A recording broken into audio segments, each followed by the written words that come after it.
सत्य देखते देखते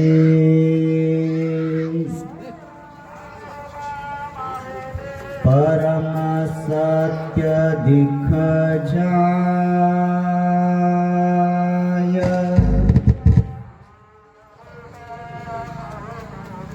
धर्म न मिथ्या मान्यता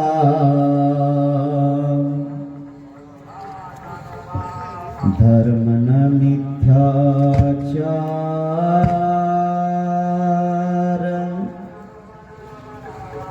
धर्म न मिथ्या कल्पना सत्य धर्म का सार।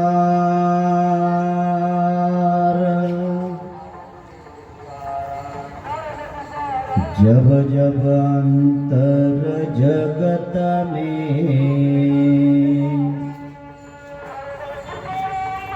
जागे चित्त विकार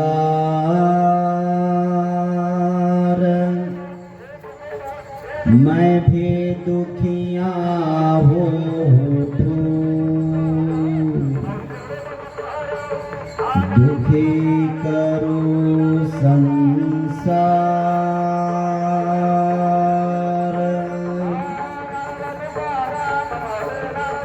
हिंदू हो या बौद्ध हो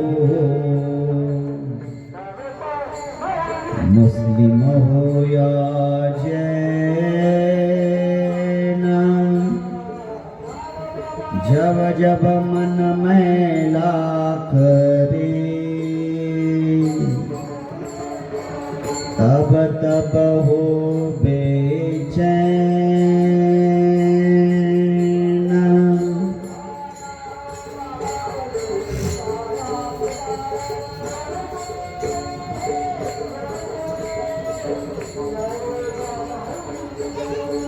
मनुष्याला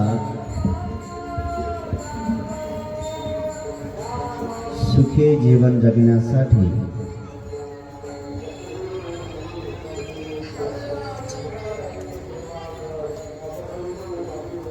मनाची शुद्धता ही करावं लागणार आहे।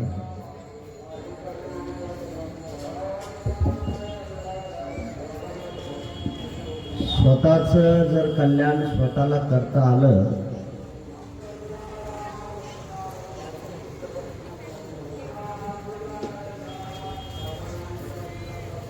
तर तोच खऱ्या अर्थाने दुःखातून मुक्त होऊ शकतो।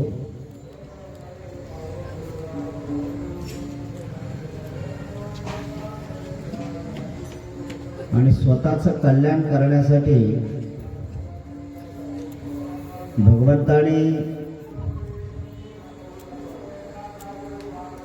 जो मार्ग सांगितलेला आहे तो शील समाधी प्रज्ञेचा मार्ग आहे।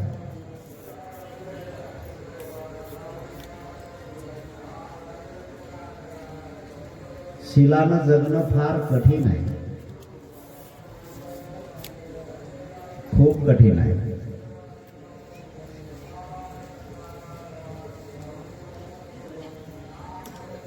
भगवंत म्हणतात की मनुष्य बनणंच हे कठीण आहे, मनुष्याचा जन्मच प्राप्त होणं हे कठीण आहे। आणि यदा कदाचित माणसाला मनुष्याचा जन्म प्राप्त झाला तर धर्म श्रवण करणं कठीण आहे।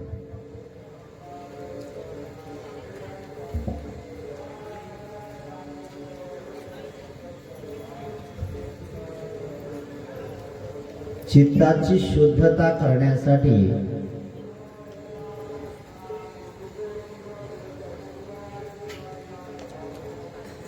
जे काही आलंबन दिलेले आहेत ते श्वासाचं आलंबन भगवान अनंत सम्यक संबुद्धांनी दिलेलं आहे।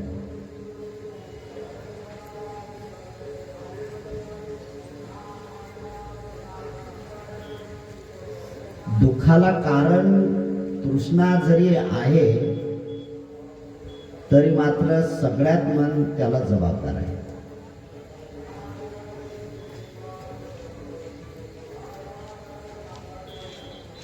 आणि मनच एवढं चंचल आहे, आवाज कमी करायचा, इकोच कमी करायचा. मन एवढं चंचल आहे,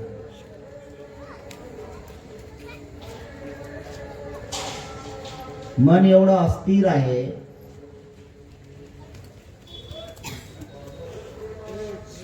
मन एवढं मरकट आहे,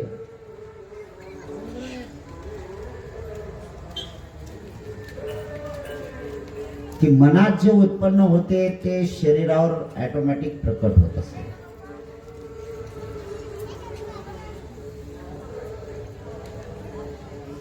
या सगळ्या गोष्टीला केवळ फक्त जिम्मेदार जे आहे ते केवळ फक्त मन आहे.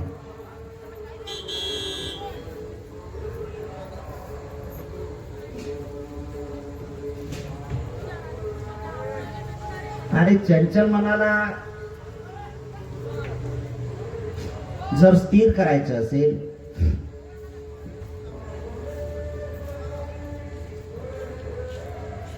तर आपलं मन हातावर घेता आलं पाहिजे.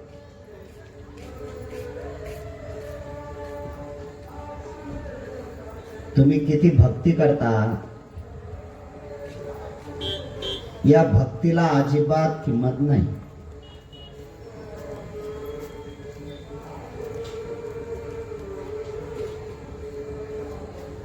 पण जर तुम्हाला मुक्ती प्राप्त करायची असेल तर बुद्धाने शिकवलेल्या शील समाधी प्रज्ञेचा अभ्यास तुम्हाला करावा लागेल.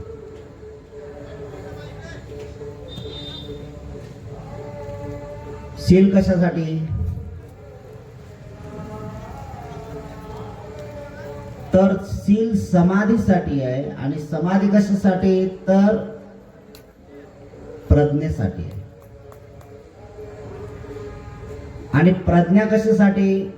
तर प्रज्ञा ही विमुक्तीसाठी.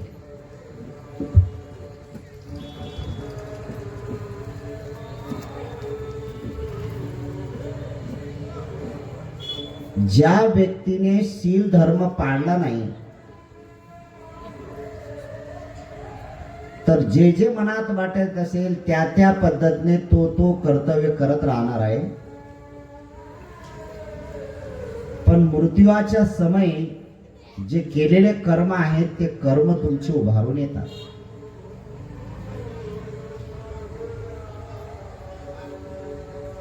म्हणून चित्ताला एकाग्र केलं, सावधानता जर बाळगितलं किंवा सावधान जर तुम्ही झालात, दुसऱ्या भाषेत सांगायचं झालं तर तुम्ही जर सजग जर झाला, तर सजग बनण्यासाठी तुम्हाला शील हे पूर्ण पालन करावं लागणार आहे. काल आपण बघितलं की भगवान अरहंत सम्यक संबुद्ध याच्या अगोदरची जी अवस्था आहे की सिद्धार्थ बोधिसत्व ज्या 5 लोकांमध्ये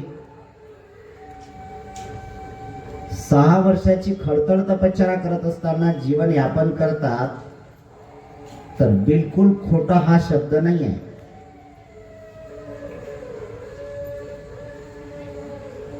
लोकांशी तुम्ही कसं वागता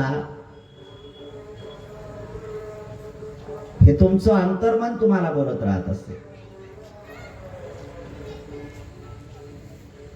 आपलं मन तर आपल्याला ग्वाही देतेच.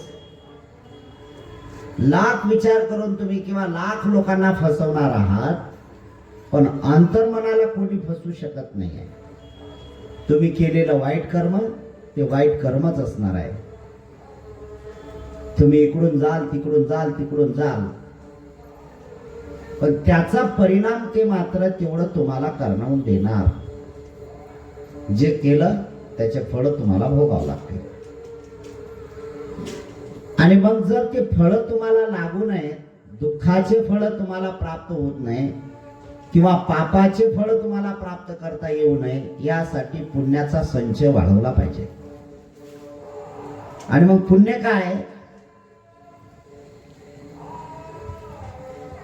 तर पुण्य ते आहे की जो शील पालन करतो त्याला पुण्य म्हणतात.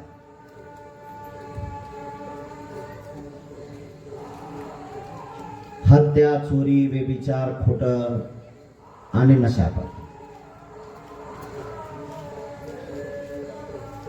या 5 सर्वसाधारण वैवाहिक जीवन जगणाऱ्या लोकांनी, प्रापंचिक जीवन जगणाऱ्या लोकांनी या 5 गोष्टीचं जर तंतोतंत आचरण जर केलं तर तुमच्यावर किती मोठी आपत्ती आली, किती मोठा तुमच्यावर संकट आलं, किती मोठी विपत्ती आली, तरी या शिलाच्या प्रभावाने त्या दूर होताना आपल्याला दिसतात.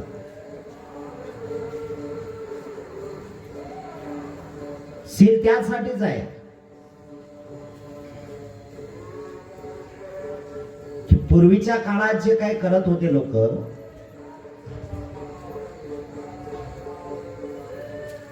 की ज्याला सत्यक्रिया ह्या गोष्टीची जाणीव होती, आता सत्यक्रिया कोणी करत नाही.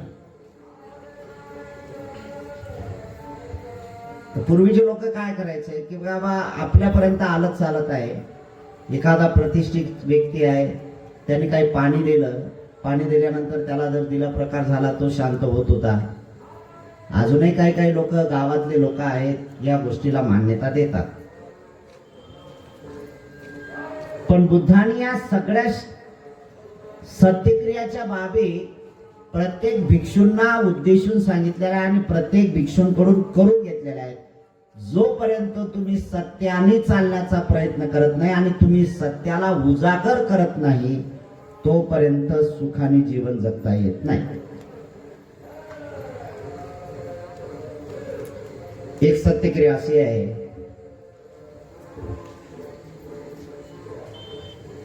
की अंगुलीमालाने जे काही कर्म केलं ते कर्म केलं तर त्याच्या अंतर्मनातून त्याने ते कर्म नाही केले,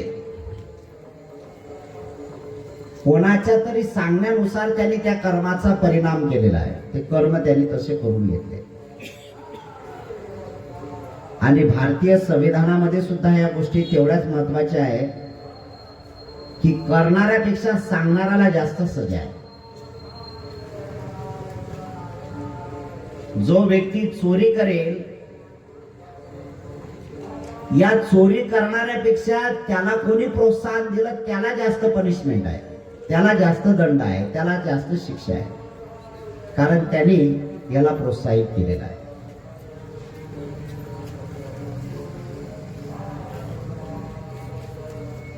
त्याच मार्गामध्ये अंगुली नावाचा जो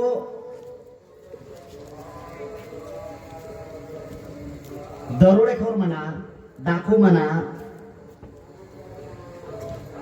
रस्ता अडवणारा म्हणा, हे आपण सगळं पाहिलेलं आहे. त्यांनी जवळजवळ 999 लोक मारले. इतिहासात कोणी पाहिलं असेल काय माहित नाही. किती लोक? 999. आपण किती लोकांना मारलं? एकाही माणसाला नाही. कधी कधी तर असं होते की आपण एका माणसाला शिवी नाही देऊ शकत, कारण आपण शील पालनाचा भाग म्हणतो ना. पण ज्याने 999 मारले तो भगवंताच्या संपर्कात आला. 999 मारल्यानंतरही सुद्धा तो भगवंताच्या संपर्कात आल्यानंतर त्यांनी एवढ्या लवकर जीवन बदलून टाकलं. इतिहासामध्ये हे सगळ्यात मोठं आदर्श उदाहरण आहे अंगुलीमालाचं.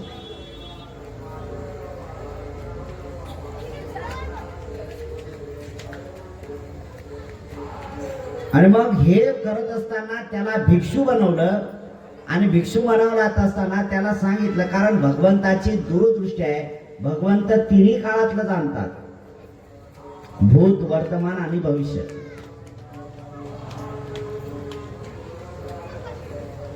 या तिन्ही गोष्टीचं ज्ञान आहे त्यांना. भगवंत दिव्य दृष्टीने जाणतात, तिन्ही काळातलं जाणतात की मला आता कोणाला उपदेश केला पाहिजे, त्यासाठी तयारी करतात. आता कोण धर्माच्या संपर्कात मध्ये येतो,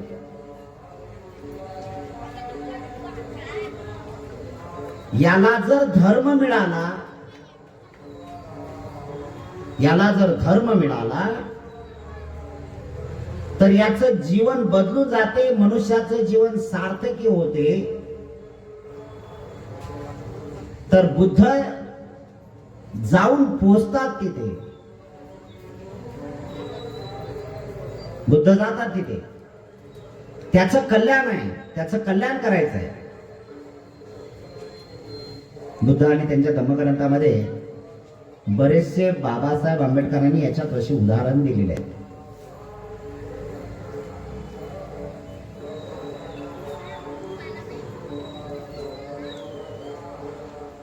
सत्तर जे दरोडेखोर आहेत त्यांच्या जीवनमानासंबंधी भगवंताने पूर्ण अभ्यास केला आणि सांगतात की या 70 लोकांचं जीवन बदललं पाहिजे. दरोडेखोर लुटतात, हे चोऱ्या करतात, हे काही बरं नाहीये. आणि मग बुद्ध जाणीवपूर्वक त्या गोष्टीला कॉन्सन्ट्रेट करतात, एकाग्र करतात आणि सांगतात की या लोकांना बदललं की त्यांचा परिवार बदलून जाईल. अशा लोकांसाठी सुद्धा बुद्ध ह्या गोष्टी त्यांच्या समोर मांडतात, करतात. अनेक प्रश्न आपल्या समोरही उपस्थित होतात. काही काही ग्रंथवाचक लोक याच्यावरही सुद्धा चर्चा करताना दिसतात की बाबा भगवान बुद्ध आहेत, मग त्यांनी चिवर कसं काय केलं आणि ते घोड्यावर कसे काय स्वार झाले, ते राजाचा पोशाख कसा काय घातला आणि ते घाला. अरे ते बुद्ध आहे, बुद्ध आहेत ना. आपण बुद्धाचं वर्णन ज्यावेळेस करतो ना, तर बुद्ध कोण आहेत, तर बुद्ध ते आहेत ना, इति पीसो भगवान सम्मा संबुद्धो विद्याचरण संपन्नो सुगतो लोकविदु अनुत्तरो पुरीस धम्म सारथी सत्था देव मनुष्यानं बुद्धो भगवाती. बुद्ध कोण आहे? पुरीस धम्म सारथी.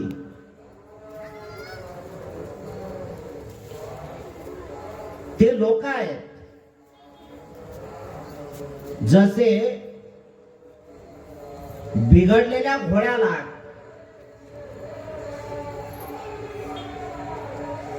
जे बिघडलेले घोडे असतात ना, तो हातात येत नाही,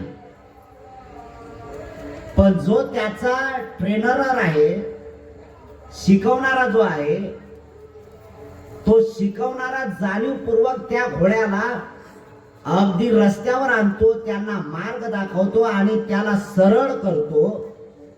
बिघडलेल्या घोड्यांना जो सरळ करतो, तशाच प्रकारच्या या लोक विचारामध्ये, या लोक समूहामध्ये, मनुष्याच्या जातीमध्ये जे लोक बिघडलेले आहेत,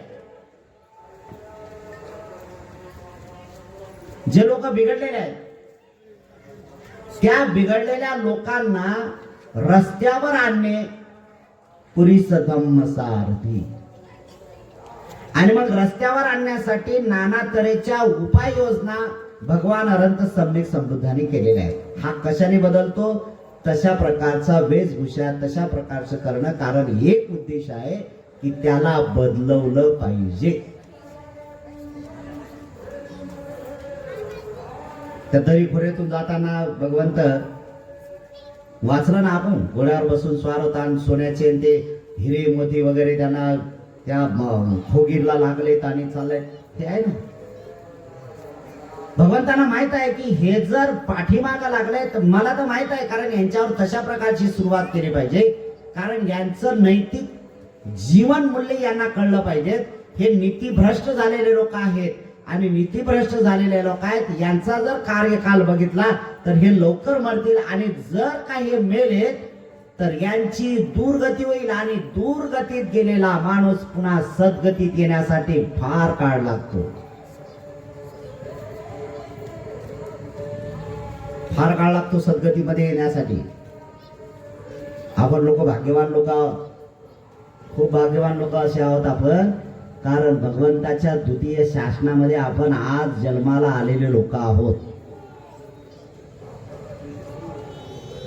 1956 पासून द्वितीय शासनाची सुरुवात झालेली आहे. 1956च्या अगोदर जे जे जन्माला आले त्यांना बुद्ध काय माहित आहे? आणि ज्याला बुद्ध माहित नाही त्याला शील काय माहित आहे?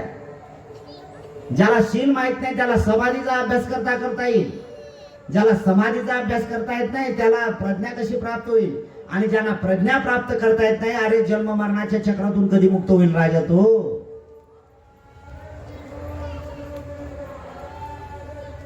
खूप भाग्यवान लोक आहोत आपण की बुद्धाच्या द्वितीय शासनामध्ये आपण जन्माला आलो आणि जन्माला आल्यानंतर आम्हाला शील काय हे तर समजलं. आमच्या पूर्वजाला विचारा, पानाती पाता काय माहित होतं? काय माहित नाही, काहीच माहित नाही. अंधकार होता तो, एवढा अंधकार होता. किती प्रगत झालेले लोक असू द्या, देवाचं नामस्मरण करणारे लोक असू द्या, देवाची भक्ती करणारे लोक असू द्या, तरी सुद्धा अंधकार आहे ना. देवाच्या नावावर बकर कापणे, देवाच्या नावावर कोंबडं कापणे अंधकार आहे ना.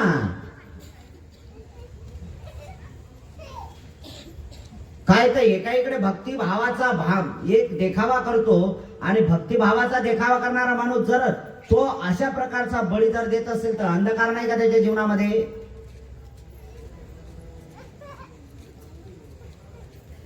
हत्या करणे महापाप आहे. अरे जे काही जीव उत्पन्न होत आहेत ना, जो जीव उत्पन्न होत आहे ना, तो त्याच्या स्वयं कर्मातून निर्माण होत आहे. कर्म महत्वाचे आहे. भगवान अनंत सम्यक संबुद्ध दस धम्म सूत्रामध्ये भगवान अनंत सम्यक संबुद्ध म्हणतात, कम्म दायादो कम्म योनी कम्म बंधू कम्म पटी सरणो.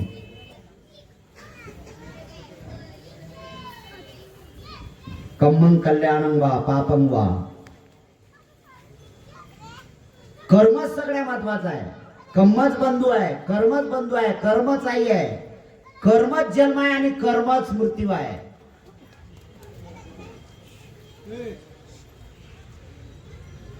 आणि मग जर आम्हाला कर्म कसे करावे याचं जर ज्ञान नसेल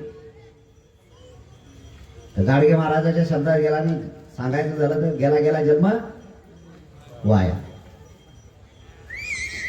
आलाय लेका जन्माला फुकट आणि मरतोय फुकट.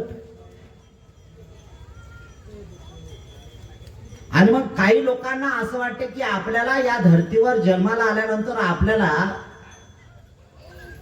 फुकट मरायचं नाही, तर मग काही लोक भक्तिभावात रंगल्या जातात. अरे पण राजे हो, भक्तिभावात रंगल्या जाताय तुम्ही, भक्तिभाव चांगला आहे, त्याबद्दल काही प्रश्न नाही आहे. पण भक्तिभावात बेहोशी करू नका, सत्कर्म करायला शिकलं पाहिजे. आणि सत्कर्मच हे माणसाला सद्गतीपर्यंत पोहोचवण्याचं काम केल्या जाते, किंवा सद्गतीपर्यंत पोहोचवण्याचं ते सत्कर्म आपल्याला नेऊन तिथं पोहोचवते. भक्ती काहीच कामाची नाही. मी वारंवार तेच सांगत आहे, भक्तीनं मुक्ती मिळत नाही राजे हो. हा सगळा जो आटापिटा भक्तीचा करताय ना, याने मुक्ती मिळत नाही. इथं करावं लागतील कर्म.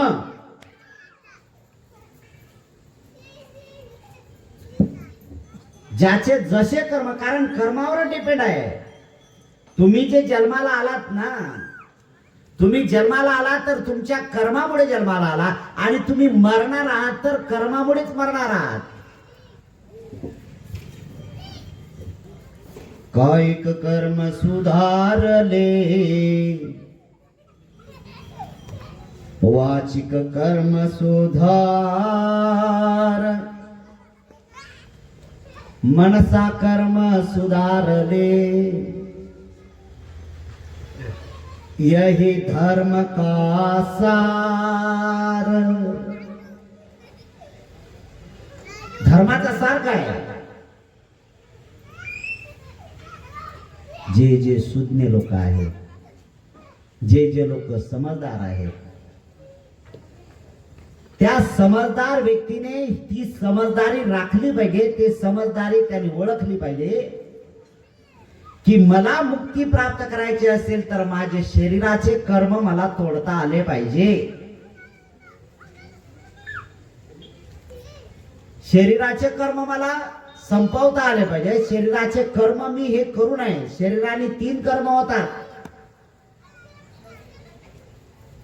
शरीराने किती कर्म होतात? 3। नंबर 1 हत्या,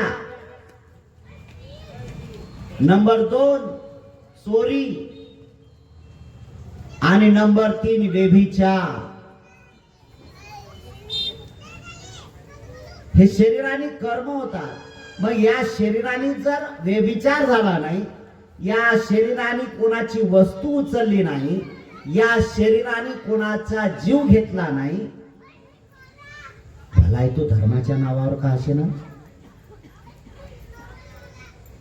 काय काय लोकांना धर्माच्या वेळ एवढं असते की काय विचारू नका। आणि बुद्ध तर हे अगोदर सांगतात। बुद्ध तर जाणीवपूर्वक शिकवतात ना। बुद्ध जाणीवपूर्वक शिकवतात। काय शिकवतात? पणातिपात वेरमणी, शिखापदं समाधियामि।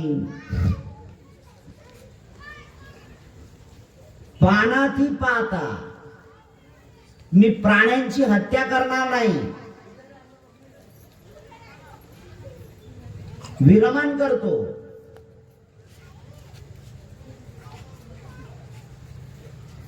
शिक्षापद धारण करतो। समाधी युक्त, समाधी म्हणजे काय? समाधी म्हणजे चित्ताची एकाग्रता। मी चित्ताची एकाग्रता करत असताना म्हणजे समाधी साध्य करत असताना हे प्रतिज्ञाबद्ध करतो की मी बेहोशीतच नाही, होशामध्ये आणि बेहोशीमध्ये मी अजिबात कोण्या प्राण्यांची हत्या करणार नाही। हे शिक्षापद आहे माझ्यासाठी। ते कोणाची हत्या असो, हत्या नाही करायची।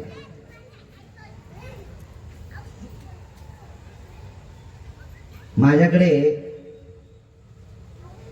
2009-10च्या दरम्यान मध्ये हरे रामा हरे कृष्णाचे 4-5 पोरं आले होते। पोरं विहारात भगवंताची मूर्ती होती। शुभ्र मूर्ती होती, ध्यानस्थ बसलेली, डोळे उघडे होते। आणि त्याच्यात आम्ही चित्ताचा अभ्यास करायचो, म्हणजे चित्ताला एकाग्र करायचो, म्हणजे समाधी मार्ग करायचो। आम्ही आनापानसती करायचो, विपश्यना करायचो, मेडिटेशन करायचो। आणि चित्तामध्ये जे काही तरंग निर्माण होत होते त्या तरंगाला अरे हा आता माझ्या चित्तामध्ये हत्येचा विचार आलाय, अरे हा हत्येचा विचार आलाय, तो संपत होता, अरे याच्याबरोबर आता शुद्ध विचार येत आहे। शुद्ध विचाराची निर्मिती आम्ही करत होतो। तिथलं वायुमंडल, तिथलं जे ब्रह्मांड आहे, या ब्रह्मांडामध्ये शुद्ध तरंग निर्माण करायचं आहे। कारण या ब्रह्मांडामध्ये 2 वातावरण आहेत। या ब्रह्मांडामध्ये 2 वातावरण असे आहेत की इथं चांगलंही वातावरण आहे आणि वाईटही वातावरण आहे। या ब्रह्मांडामध्ये 2 वेव्ज आहेत, एक बॅड वेव्ज आहेत आणि एक गुड वेव्ज आहेत, तरंग आहेत। चांगले तरंग आहेत आणि वाईटही तरंग आहेत। जे जे वाईट करतात ते वाईटांमध्ये गणल्या जाते, पण वाईटांमध्ये गणल्या जात असताना त्या वाईट करणाऱ्या माणसाला त्याचं काही वाटत नाही. उदाहरणार्थ, दारूची लत असणाऱ्या माणसाला एखादा पॅक जास्त झाला तर काही फरक पडेल का? काहीच होणार नाही, कारण ते पूर्ण शरीर. पण ज्याचं दारूचा अंगच नाही आहे तो दारूला शिवणारच नाही, आणि त्याच्या समोर जर एखाद्याने ग्लासामध्ये ओतली तर त्याचा दुर्गंध त्याला येतो, त्याचं नाक मोडलं जाईल, तो बाजूला सरकेला आणि सांगेल अरे मला पडत नाही. शरीरामध्ये काय तयार होते? तशा प्रकारचे तरंग तयार होतात. आता हा जर ऑलरेडी टाकणाराच आहे, याच्या तरंग काय पुरेचे पुरी बॉटल ओतली तर याला काय फरक पडणार आहे? काय फरक पडणार आहे ना? कुछ नाही फरक पडणार. मला तो एवढं सांगेल की थोडीशी जास्त आंबट होती है ना, ह्याच प्रकार सांगणार, दुसरं काय करणार आहे? तरंग तशी निर्माण करायचे आहेत ना. या ब्रह्मांडामध्ये दोन तरंग असे आहेत की एखादा, आपण एक दुसरं उदाहरण घ्या की रस्त्याने येत असताना, ज्यावेळेस तुम्ही रस्त्याने येता तर रस्त्याने येत असताना तुमच्या डोक्यामध्ये एक जागा फिक्स झालेली असते, ती एवढी पूर्ण तुमच्या याच्यात बसलेली असते की तर हमखास ऍक्सिडेंट होतो. आणि होतो नाही असं नाही, होतंय ना. कधी कधी असे ठिकाण आहेत ना की हमखास ऍक्सिडेंट होतात ते. पण तिथल्या भूमीचं किंवा तिथल्या त्या भूमीचं परीक्षण केलं का तुम्ही की तिथं ऍक्सिडेंट का होतात? याला दोन कारण आहे. जैसे चित्त की चेतना फल वैसा ही होय, दुर्मन का फल दुखद ही, सुखद सुमन का होय. हा एक प्रकार आहे, बरोबर ना. तुम्ही सगळ्या लोकांनी एक वाचलं की इथं ऍक्सिडेंट होतो, तुमच्या चित्ताची एकाग्रता तुम्ही कुठं लावली? ऍक्सिडेंट होतो, हा पॉइंट असा आहे. आणि तिथल्या वातावरणाचा परिणाम होतो. जिथं ऍक्सिडेंट होतात ना तिथं थोडस शांत राहून बघा तुम्ही काय परिणाम होतो. ते तिथलं वातावरण आहे, इतर वातावरणापेक्षा तिथलं वातावरण थोडस गरम असते. तुम्ही हवेतून जात असताना किंवा हवेचा जो काही शुद्ध हवेचा आहे त्या परिसरात जात असताना तिथं ऑक्सिजन कमी होतो, तिथं तो पट्टा तयार होतो कमी दाबाचा, की ज्याच्यामुळे तुम्हाला श्वास घेण्यासाठी त्रास होतो, त्याचाही परिणाम होतो. कधी कधी बिचारा झोपेत असेल किंवा काय असेल, त्याला तेवढी ऑक्सिजन पाहिजे असते तर तो तिथं करू शकत नाही, म्हणून ते होतात. ते वळणही असू शकते, हा एक तिथला भाग आहे. पण सजग व्यक्ती जर गेला तिथून तर त्याला काय परिणाम होत नाही, कारण त्याच्या डोक्यात नाही. अनोळखी तिथं माणूस गेला तर भर निघून जाईल, त्याला काय माहित आहे? त्याच्या डोक्यात नाही आहे. हा एक महत्वाचा चित्तावर सगळ्या गोष्टी अवलंबून आहेत. हीच महत्वाची बाब आहे की बुद्धाने ज्या काही लोकांना गोष्टी शिकवल्या, म्हणजे बुद्ध म्हणतात की मनुष्याचा जन्म सार्थकी करायचा असेल तर तुम्हाला शीलाचा मार्ग अनुसरण करावं लागणार आहे. आणि बुद्ध जाणीवपूर्वक शील सांगत असताना पहिलं शील देतात पानाती पाहता वेरमणी. 2009-10च्या दरम्यान मध्ये माझ्याकडे जे आले होते ना 4-5 पोरं, हरे रामा हरे कृष्ण, हँडपंपावर आंघोळ्या केल्या त्यांनी, सकाळ रात्री तिथंच थांबले. सकाळी उठून बघितलं विहार तिथलं आलंय, प्रसन्न आहे, वातावरण चांगलं आलंय, आणि भगवंताला अभिवादन केला. आणि मला ते हिंदीत बोलतात,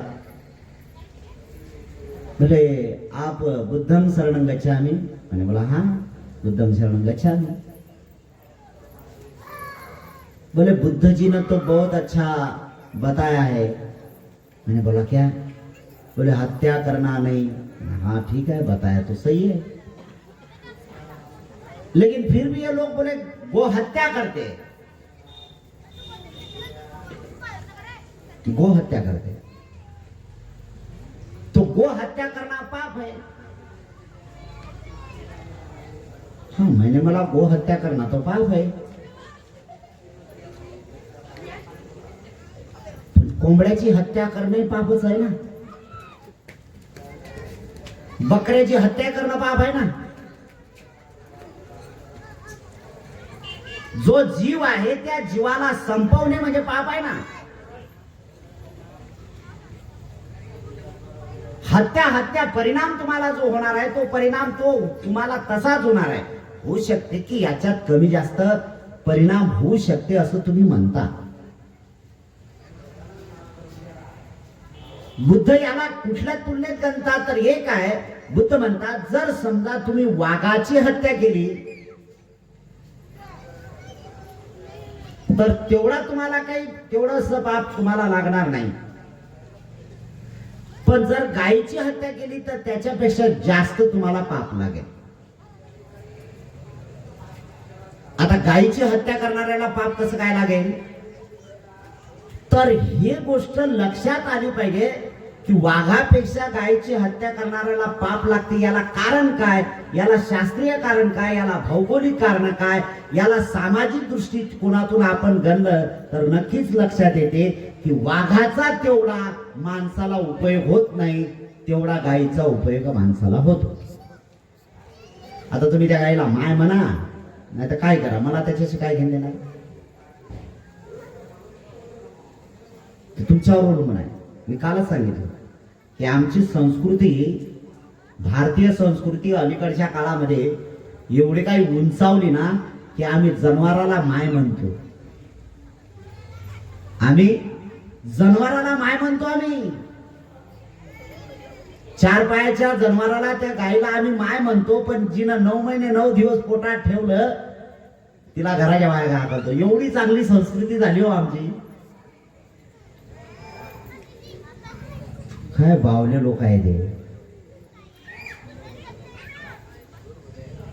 बुद्ध काय शिकवतात, कम्म दाया दो कम्म योनी कम्म बंधू कम्म पटे सरनो, कम्मं पापं वा कम्मं कुशलं वा। पाप आणि पुण्य कर्मच महत्वाचं आहे। अरे कर्मच योनी आहे, कर्मच बंधू आहे, कर्मच बंधू आहे, कर्मच माय आहे, कर्मच बाप आहे। तुम्हाला जन्माला येण्यासाठी कर्म महत्वाचे आहे। आता जे जे प्राणी या भौगोलिक क्षेत्रामध्ये किंवा या पृथ्वीवर जे जे प्राणी जन्माला आलेले आहेत त्यांच्या त्यांच्या कर्मानुसार ते प्राणी जन्माला आलेले आहेत। तुम्हाला समजलं का? तुम्ही माणसं म्हणतो मी, कोण्या धर्मातले असो, तुम्ही जे माणसं आहात, तुम्ही माणसं म्हणून जन्माला आले तर याचा परिणाम असा आहे की तुम्ही कुठल्या तरी काळात माणसंच होतात, पण एवढे चांगले काम केले की माणसासारखे काम तुम्ही केले। माणसासारखे काम करत असताना तुम्ही शीलाचं पालन एवढं केलं, समाधीचा अभ्यास एवढा केला की त्याचा परिणाम तुम्ही माणसांमध्ये जन्माला आले। आता जे जे ज्या प्राण्यांमध्ये जन्माला आले ते त्यांचे तसे कर्म आले। बुद्ध जाणीवपूर्वक 4 प्राण्यांमध्ये माणसाचा जन्म होऊ नये याच्यासाठी जाणीवपूर्वक बुद्ध मानवाला बंधन घालतात। जाणीवपूर्वक मानवाला आलंबन देतात की तुम्ही या मार्गाने जाऊ नका, नाहीतर खालच्या लोकांमध्ये जन्माला या। खालचे लोक कोण? पशु पक्षी, तिरय लोक, प्रेत लोक, असुर लोक, हे 4 टाईपचे लोक आहेत। बुद्धाच्या मार्गांमध्ये 31 प्रकारच्या देवाची संकल्पना आहे। किती प्रकारचे लोक सांगितले? 31 प्रकारचे देव लोक आहेत। त्यापैकी खालचे निरय लोक बुद्ध वारंवार माणसाला जागृत करून सांगतात की राजे हो, या खालच्या लोकांमध्ये जन्माला येऊ नका। आता तुम्ही भक्तिभावात रंगले, जर तुम्ही तिरस्कार करत असाल तर गेला जन्म कुठे गेला? खालच्या लोकांना गेला ना। तुम्ही खालच्या लोकांमध्ये गेलात ना। तुम्ही जर करत असाल तर खालच्या लोकांचा, तुम्ही जर मोही असाल तर खालच्या लोकांना देखील म्हणाया. म्हणून रागातून, द्वेषातून, मोहातून मुक्त होण्यासाठी माणसाने सजग राहिलं पाहिजे. तुम्ही कोण्या देवाची भक्ती करता याला कोणी मोजत नाही. अरे जर भक्तीनं मुक्ती मिळाले असते तर तुमच्यापेक्षा जास्त भक्ती करणारे लोक या दुनियात आहेत रे. आणि मरताना काय यातना होतात ते सगळे जण पाहणार लोक आहेत. बरोबर ना. आणि मग माणसाचं पहिलं कर्तव्य काय आहे तर पहिल्यांदा माणसाने माणसाची सेवा केली पाहिजे. पर सेवा ही पुण्य है, पर पीड़ नहीं पाप. पुण्य किए सुख सुख ही मिले, पाप किए दुख ताप. पर सेवा ही पुण्य है. गायीची हत्या करणे हे जरी पाप असलं तर एखाद्या सरपटणाऱ्या प्राण्यांना ज्यावेळेस मारताना तेही तेवढंच पाप आहे.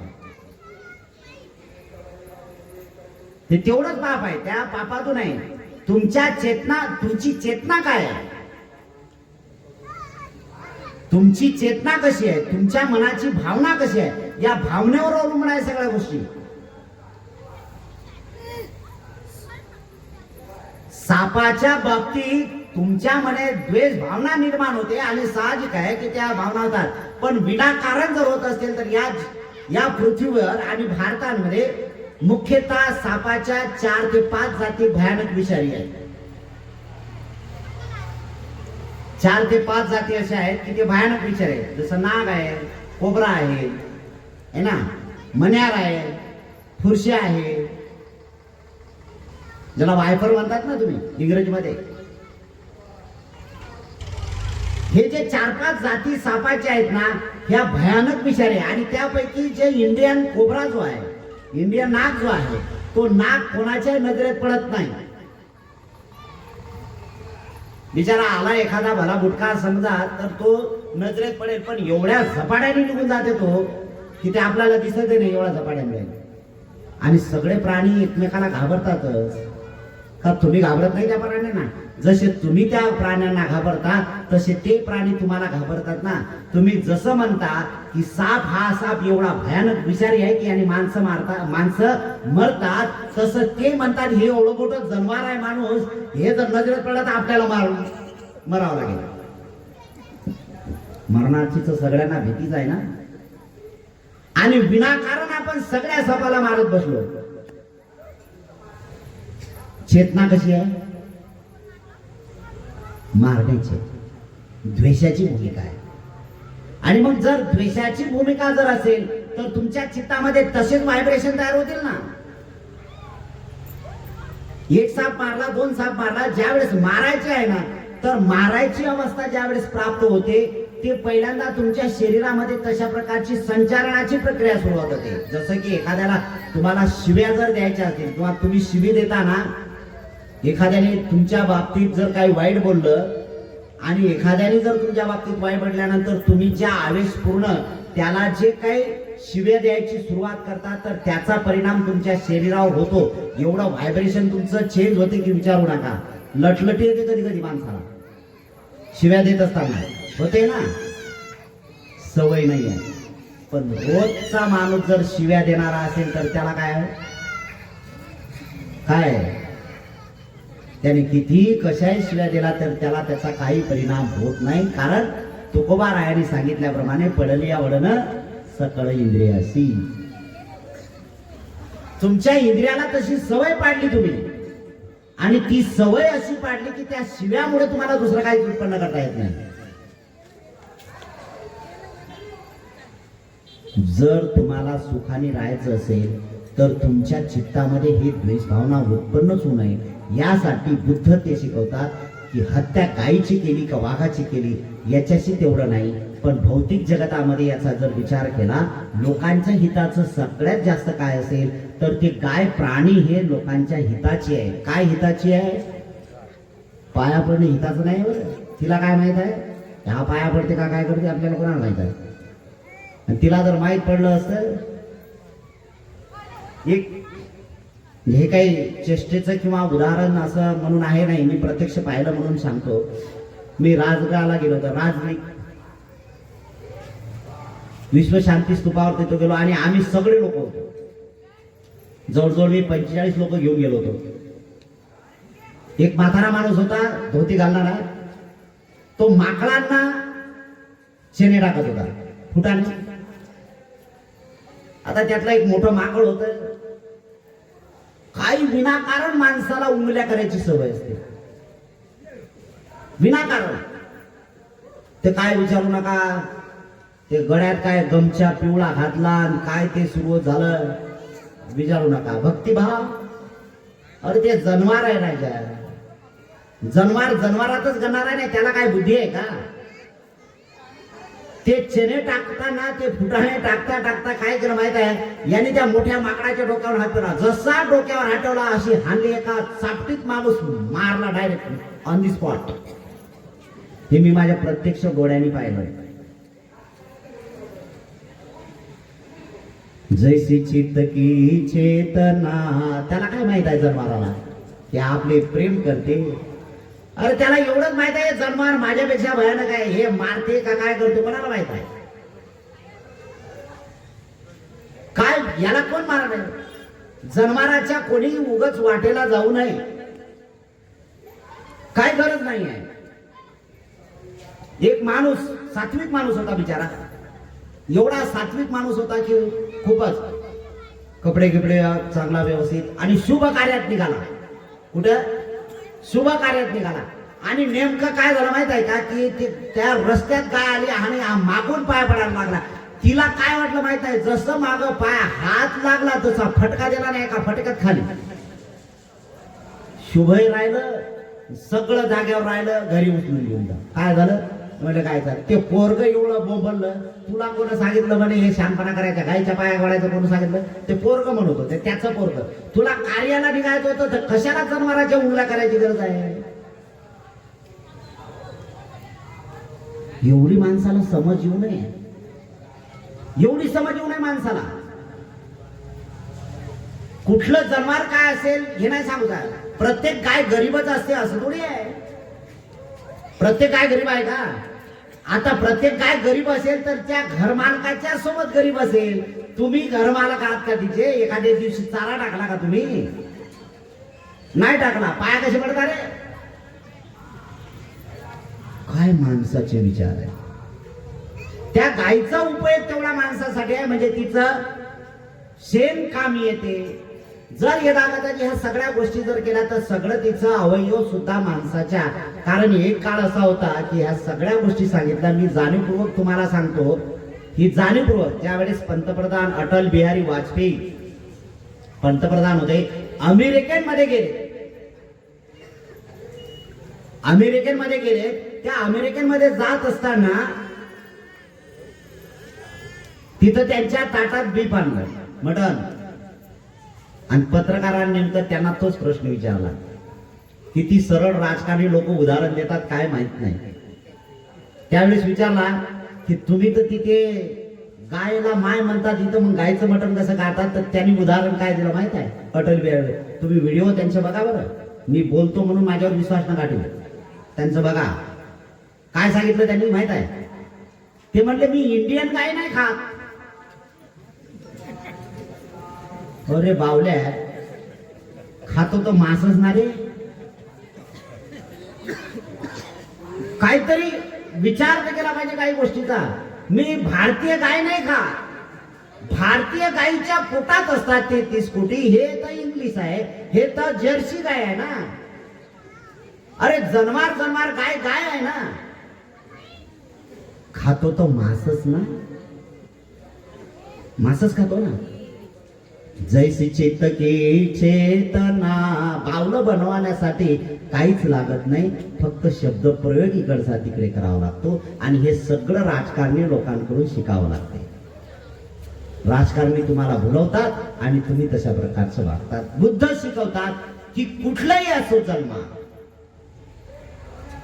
प्रत्येक जण आपापल्या कर्मानुसार आपापल्या आईच्या उदरात जन्माला आलाय. आणि तुम्ही सुद्धा अधिक खोलचा जर विचार केला तर तुम्ही तुमच्या इच्छेनुसार जन्माला आला, तुमच्या कर्मानुसार जन्माला ना, तर तुम्ही तुमच्या माता पितांना चॉईस केलं. चॉईस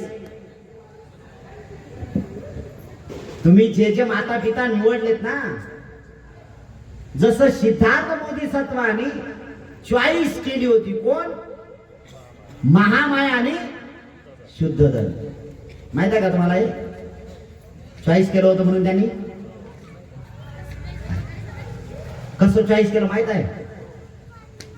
त्यांचा आपण जन्म बघू. आपण कसा जन्म झाला की वप्रमंगल दिन साजरा करत असताना महामायेने दृढ संकल्प केला की मी महाराज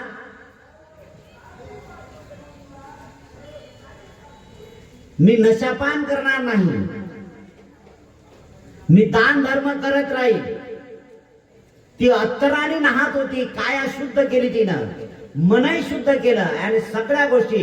आणि ज्यावेळेस एकांतवास राजा शुद्धोधन आणि महामायांचा एकांतवास झाला आणि तिच्या गर्भात, तिच्या पोटामध्ये गर्भ साचला गेला आणि जशी वीज कळाडते तशा प्रकारची तिच्या शरीरामध्ये तरंग निर्माण झाले विजय. आणि तिला त्या दिवशी स्वप्न पडलं. काय स्वप्न पडलं होतं? तुमचा विषय आहे मावल्यामध्ये. काय स्वप्न पडलं होतं? ऐकताना बुद्धाने त्यांचा धम्मग्रंथ ऐकला का नाही? काय स्वप्न पडलं होतं महामायेला माहित आहे का? महामायेला काय स्वप्न पडलं होतं माहित आहे का? की तिचा जो बिछाना आहे तो बिछाना वरती नेला है ना, बिछाना वरती नेला आणि तिच्या स्वप्नात एक पांढरा शुभ्र काला हत्ती आला. आणि त्या हत्याचं नाव काय होतं? सुमेध. त्या सुमेधाला काय म्हणतात? बोधिसत्व. आणि मग त्या बोधिसत्व सुमेधाने त्या महामायेला रिक्वेस्ट केली, विनंती केली. काय विनंती केली आठवते का तुम्हाला? काय विनंती केली? सुमेध नावाचे बोधिसत्व महामायेला विनंती करतात. काय म्हणता माहित आहे? हे माता, मी तुझ्या पोटी शेवटचा जन्म ग्रहण करतो, तू माझी माता. चॉईस केला ना, तसं तुम्ही सुद्धा चॉईस केलेला आहे. फक्त एवढंच आहे की तेवढं ज्ञान तुम्हाला नाही. कारण तेवढं ज्ञान प्राप्त करण्यासाठी काही शीलाचा अभ्यास केला नाही, काही समाधीचा अभ्यास केला नाही, काही प्रज्ञेचा अभ्यास केला नाही.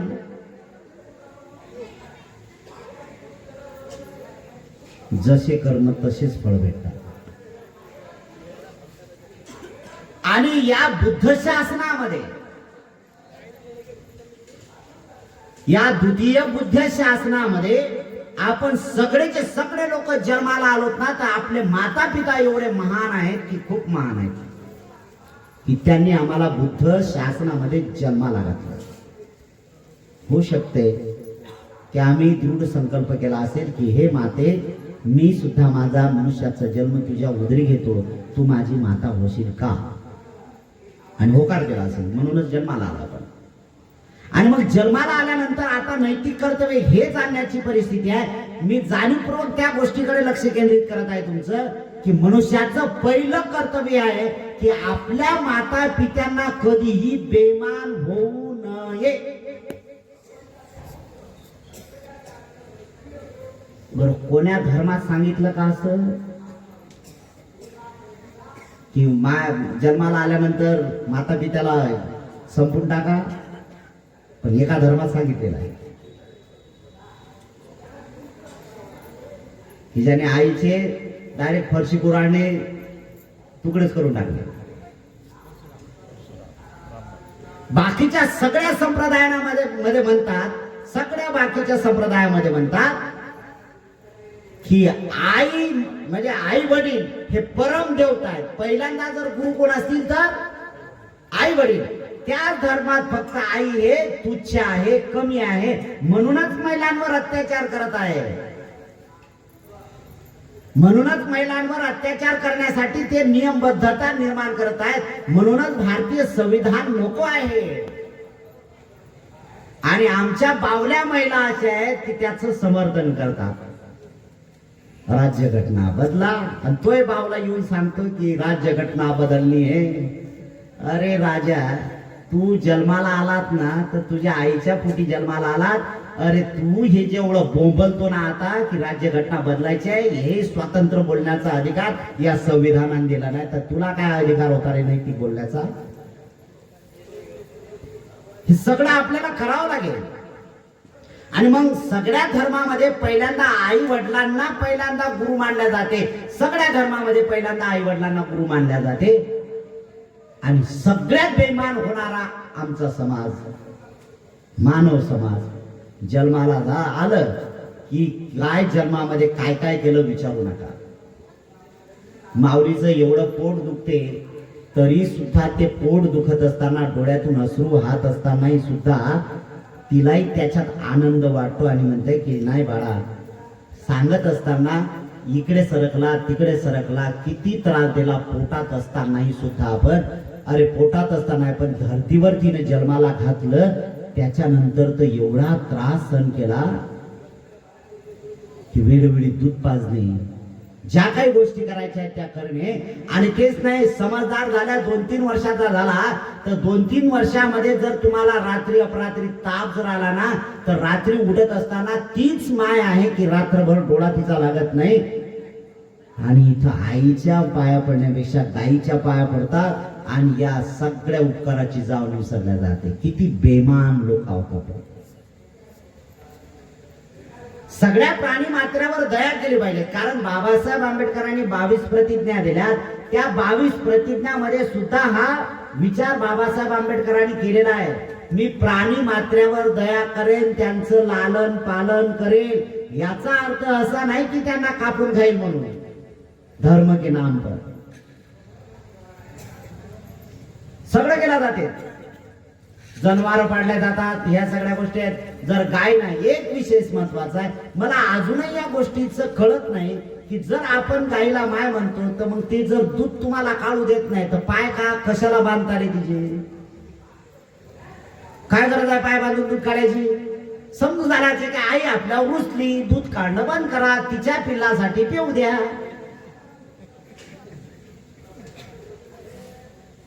विचित्र भावना नाही, विचित्र भावना आहे.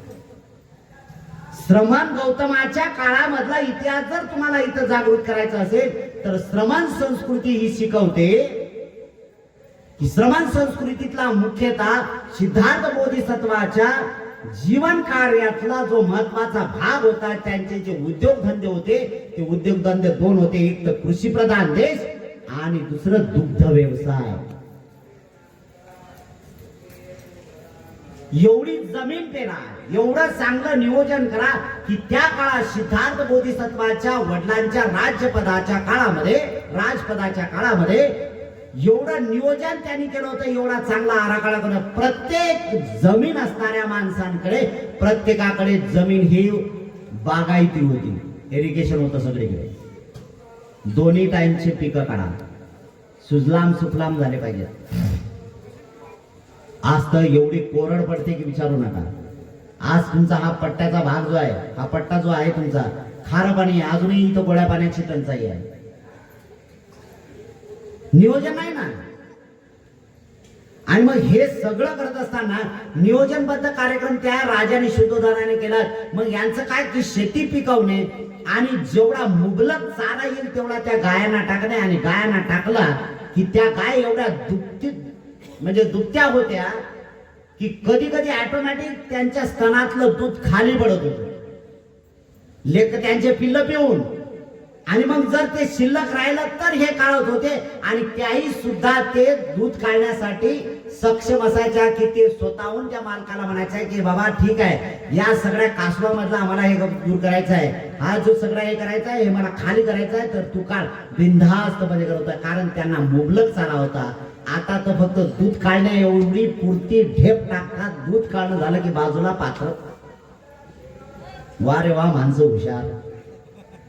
काय माणसं आहेत, जो जेवढ्यापर्यंत आहे आणि तुम्ही तेवढे समजू नका. ते एवढी चांगली हुशार आहे, म्हैस म्हणा की गाय म्हणा, ते एवढी हुशार आहे की ते खाईपर्यंत हातही लावू देत नाही,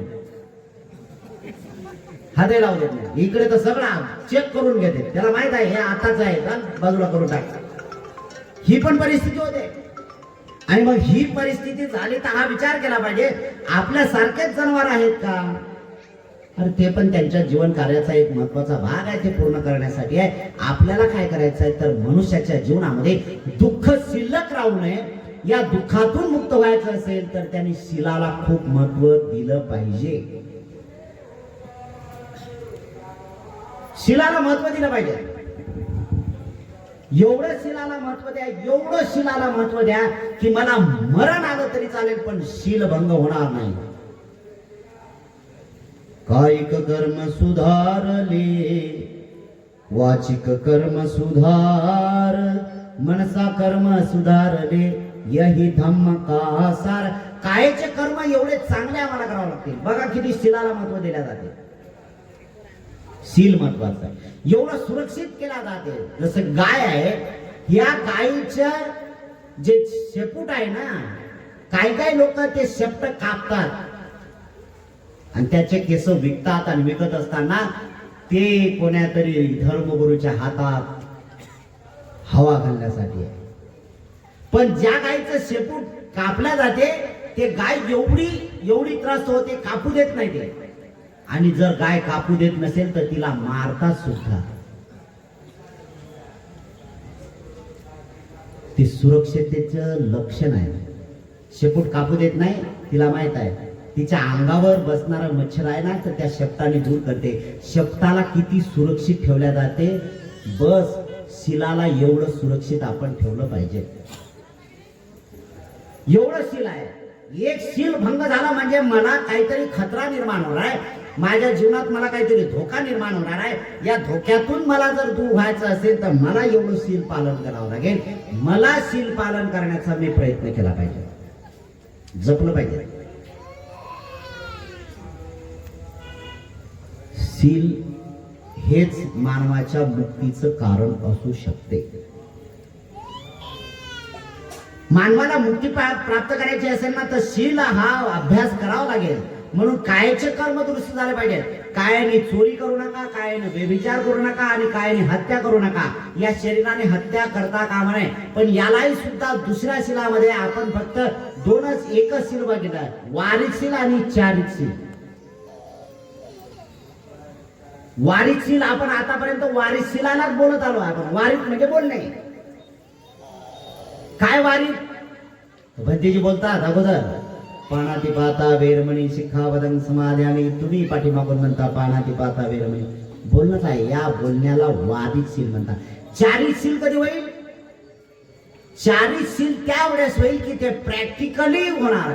समजा ऍक्सिडेंटली तुमच्याजवळ आता एखादं काहीतरी असा किडा मुंगा, काही जर किडा मुंगा वगैरे जे काय असेल, जे काही प्राणी असेल, तो जर येऊन आले, पक्षी असेल, कीटक असेल, ते जर तुमच्याजवळ आला आणि तुम्हाला माहित आहे की उपद्रव आहे, पण त्यालाही जर रस्ता तुम्ही शुद्ध चित्ताने जर दूर करण्याचं काम केलं तर समजून चला कायचं शील पालन केल्या जाते. कधी कधी हा परिणाम होतो. काय होते माहित आहे? भान विसरला जाते. समजा घरात साप निघाला आणि साप निघाल्यानंतर तुम्ही काठी आणायला गेलात आणि चित्तामध्ये चेतना तशी निर्माण झाली, चेतना निर्माण झाली आणि काठी मारली. पण संयोग असा झाला की जिथं साप माराय त्याच्या आजूबाजूला काहीतरी उखड जागा होती, खोलगड भागातून तो साप निघाला. तो जो रट्टा आहे तो रट्टा त्या सापावर न पडता उंच जागेवर पडला आणि तो साप तुमच्या समोर कुठल्या तरी जंगलात निघून गेला. त्यावेळेस तुम्हालाही वाटते, जर चांगला व्यक्ती असेल तर एवढं म्हणेल अरे गेला, पण तेवढी समजदारी सजगता ज्या माणसाकडे असेल तर तो हे म्हणेल बरं झालं माझ्याकडून हत्या झाली नाही. कायिक कर्म सुधारले, वाचिक कर्म सुधार, मनसा कर्म सुधारले, यही धम्म का सार. धर्माचा सार हे सांगते ना. मग जाणीवपूर्वक होते की मला काय करायचं आहे बाबा, तर जाणीव ही होते की मला माझ्याकडून हत्या झाली नाही याचं समाधान होते. आणि मग अरे बापरे केवढं मोठं माझ्याकडून संकट होणार होतं ते टळलं, अरे मी हत्यारा नाही. आणि मग याची जाणीव होते तर पुन्हा तुम्ही हत्या करणार नाही करणार. आवेशपूर्ण ह्या गोष्टी केल्या जातात होतात. आवर घातला पाहिजे. आणि आवर कोणाला घालणार? काही काही लोक काय करतात माहित आहे का, तर पाप घडलं तर पाप घडल्यानंतर डायरेक्ट आंघोळ करतात. काल मी तुम्हाला सांगितलं लोकांना आंघोळीचा लय छंद चांगला लागला. आंघोळ देवदर्शन घ्यायचं असेल तर पहिल्यांदा काय करावं लागते? आंघोळ. आणि जर दुष्काळ पडला आणि देवदर्शन घ्यायचं असलं तर काय करावं? पाणीच नाही आहे, प्यासाठी नाही तर काम कुठून करणार? त्या रेगिस्तानातले लोक आहेत बिचारे 15-15 एक महिना आंघोळ करत नाहीत. ते काय देव धर्म करत नाहीत का? करतायत ना. आंघोळीतला धर्म नका पाडू रे राजे हो. आंघोळीतला धर्म नाही पाडायचा. चित्तामध्ये शुद्धता निर्माण करण्याचं काम केलं पाहिजे. आणि तसाही शरीराचा आणि चित्ताचा परस्पर संबंध आहे, लांबचा संबंध आहे. ना चित्त बघू शकते ना काया बघू शकते. महत्वाच्या गोष्टी आहेत. करते कोण? भगवंत एका निर्गंतराच्या समोरून चालले होते. निर्गंत म्हणजे ज्याच्या अंगावर कपडे बिपडे नाहीत काही, त्याला अचलय म्हणतात. अंगावर कपडे नाहीत त्याच्या. आणि तो रस्त्याच्या कडेला उभा आहे. आणि उभा तर असा आहे की तो तपश्चर्याला उभा आहे. मार्च महिन्यात जेवढं 41 मध्ये गेलं टेम्परेचर, अजून तर एप्रिल राहिला मे राहिला. काय अवस्था असेल पुढची काही नाही सांगू शकत आपण. आणि हा राहिला उभा, एका पायावर पाय ठेवून उभा राहिला, तपश्चर्या करायला लागला.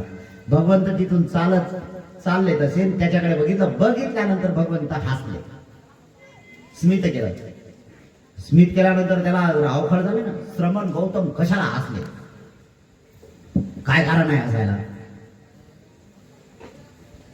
त्याने सांगितलं श्रमण गौतम थांबा जरा. बुद्ध थांबले. तुम्ही कशाला हसले? हसच का? म्हणलं मी तुम्हाला हसलो. बरं ठीक आहे, काय कारण आहे? म्हणलं तुम्ही उभे राहिले कशासाठी? तर म्हणले पापाचं छालन करण्यासाठी, पापातून मुक्त होण्यासाठी शरीराला मी तापवतो, मी शरीराला त्रास देतो. आणि हे धम्मचक्र प्रवर्तन सूत्रामध्ये भगवान अनंत सम्यक संबोधाने 5 परिवराजकांना पहिला उपदेश केला. एकाय नो मग्गो खोपन भिक्खवे. या सगळ्या गोष्टी महत्वाच्या सांगितल्या. एकच मार्ग आहे, द्वे अंत टोका. भगवान अनंत सम्यक संबोध म्हणतात भिक्खून द्वे अंत टोका, 2 अंतिम टोकाला जाऊ नका. एक, काम सुखामध्ये लीन होऊ नका. आणि दुसरं, अतिशीलता, ढिलाई. काय होते, हे केलं तर काय होते, ते केलं तर काय होते, याच्यात पडू नका. इथं तर अगोदरचा काळ जर बघितला तर आपण याच्यावरच होता. काम सुखांमध्ये जास्त रत राहणारे लोक होते. काय होते, काय काय लोकांची भावना होती, अरे मनुष्याचा जन्म झाला ना कशाचा, काम सुखासाठीच झालेला आहे. अशी त्यावेळेच्या विचारसरणीतले लोक होते, त्या संप्रदायातले लोक होते. हे तर जन्माराची अवस्था झाली. आणि अतीतपणात जाऊ नका. नाही काय नाही होत, असं नाही, हे नाही, ते नाही, अमुक नाही, तर बिलकुल नाही. याच्यात बुद्धाने सांगितलं हे काय मी मग काय तर मग या शरीराने जे पाप केलं ना तर मग या शरीराने जे पाप केलं या शरीराच्या पापाची छालन करतो मी. मला शरीराच्या पापातून मुक्त व्हायचं आहे, मला पाप मार्गातून मुक्त व्हायचं आहे. मग पाप मार्गातून मुक्त होण्यासाठी काय काय लोकांनी चांगले बेस्ट सोल्युशन काढलेले आहे. त्याच्यावर काय काय तपश्चर्या करतात, कळक अंगातले कपडे काढून नग्ने राहून कळक तपश्चर्या करतात पापातून मुक्त. कारण त्यांना असं वाटते आपण जर जास्त शरीराला तापवलं की आपलं डायरेक्ट वे टू स्वर्ग, डायरेक्ट मार्ग आपला स्वर्गात जाईल. अरे कोणी गेलं नाही स्वर्गात, आणि जे जे गेले ते परत आलेही नाही, बिलकुल नाही. सगळे चॉकलेट दिले लोकांना आणि लोकही चॉकलेट घेऊन ते तसेच भुल थापाला पडलेले आहेत. आणि तो एक मार्ग आहे, त्या मार्गाची सुरुवात आपण करणं गरजेचं आहे की मला या पापातून मुक्त व्हायचं असेल तर काय केलं पाहिजे, तर या पापाला जबाबदार कोण आहे हे शोधण्याचं काम आपण केलं पाहिजे. बुद्ध म्हणतात मला तर हे समजलंच नाही आहे, मला तर हे समजतच नाही आहे की असा कसा धर्म आहे. आणि तुम्ही ते मन म्हणताय, तुम्ही सुद्धा तुमच्या जीवनात ते मन म्हणत असता. चोर सोडून संन्यासाला फाशी. शरीर पाप करेल का? शरीराने हत्या झाली, शरीराने हत्या केली का? याला काय समज आहे शरीराला? हाताला काय माहित आहे?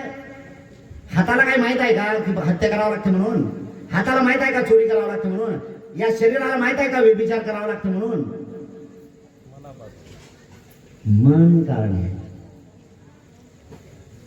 जे जे मनामध्ये उत्पन्न होते ते ते वाणीवर होते, आणि जे जे वाणीवर येते ते ते शरीरावर प्रकट होते.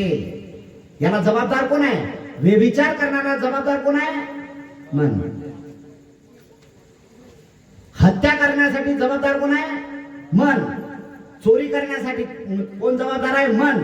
बुद्ध म्हणतात अरे हा तर धर्म तुमचा वेगळाच आहे, चोर सोडून संन्यासाला फाशी देतात. बिचारे हा तर शरीर संन्यासी आहे, यानी काय केलेला? हा संन्यासी आहे ना हे कुठलं शरीर कुठलंच पाप करत नाही, शरीर कुठलंही पाप करत नाही. पाप करणारा तर अंतर मन आहे, आणि अंतर मनाला कोणी धुत नाही. वरून तर डुबक्या मारणारे लोक आहेत हो. आता मला सांगा, जर डुबक्या मारून जर तुम्ही पुण्यवान होता तर त्या पाण्यात बेंडक म्हणा, मासे म्हणा, पाण्यात जे जलचर प्राणी आहेत ते राहत, ते किती पुण्यवान असतील. तुम्ही एवढे लोक विचित्र लोक आहात की ते पाण्यात एवढं पुण्यवान राहणारे मासे ते मार्केटमध्ये विकतात आणि बिंदास खातात. रे राजो, पुण्यवान लोकांना तुम्ही खाता म्हणजे तुम्ही नेमकं काय करता? हा तो विचार केला पाहिजेत ना आपण. हे सगळं करण्यासाठी कोण जबाबदार आहे? तर मन जबाबदार आहे. या मनाला काम करण्याचं काम केलं, मनाला धुण्याचं काम केलंय. म्हणून तुकोबारायाने जाणीवपूर्वक सांगितलं, आधी मन घ्या रे हाती, मग पूजा गणपती. मन इंद्रियाचा राजा, त्याची मनोभावे करा पूजा. इंद्रिय किती शिकवले आपल्याला? विज्ञानाने इंद्रिय किती शिकवलेत? शिकले नाही का तुम्ही शाळा? किती शिकवलेत इंद्रिय? 5. कान, नाक, डोळे, जीवा आणि त्वचा. जिथं हे विज्ञान संपते तिथं बुद्धाचा मार्ग सुरू होतो. बुद्ध म्हणतात या 5 इंद्रियाला कंट्रोल पॉवर कोण करते? मन. मनसा कर्म सुधारले, मन ही प्रमुख प्रधान. कायिक वाचिक कर्म तो मन ही की संतान. हे शरीर आणि वाणी कोणाची संतान आहे? मनाची संतान आहे. मन मोकाट आहे ना, आणि मन मोकाट आहे तर मनाला तुम्हाला जवळ करायचं असेल तर तुकोबारायाने किती अभ्यास केला असेल हो? 42 वर्षाचं वय लाभलं त्या पुरुषाला. 42 वर्षात या लोकांनी, या धर्मांध लोकांनी त्यांना संपून टाकलं. आणि बावल्या लोकांनी शब्द प्रयोग केला, वैकुंठाला गेला. अरे धाड धाड मारलं ना राजा. कोणाच्या बापाने वैकुंठ पाहिलं? तर काय काय बावले लोक मशानाला नाव देतात वैकुंठ धाम.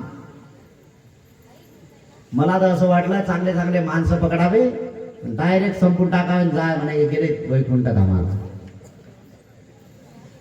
मान्य होईल काय? मान्य होईल नाही. तेवढं तर मान्य होत नाही. तुमच्या विचारसरणीचं मला कौतुकच येते. तुमचं कौतुक येते. काय कौतुक येते माहित आहे? म्हातारा माणूस गेला तर त्या स्मशानात गेला, तो वैकुंठात गेला तर तो मेला, तो वैकुंठाला गेला, स्वर्गात गेला असं म्हणतात. बरं ठीक आहे. दुसरी गोष्ट, एखादं तरुण पोरग मेला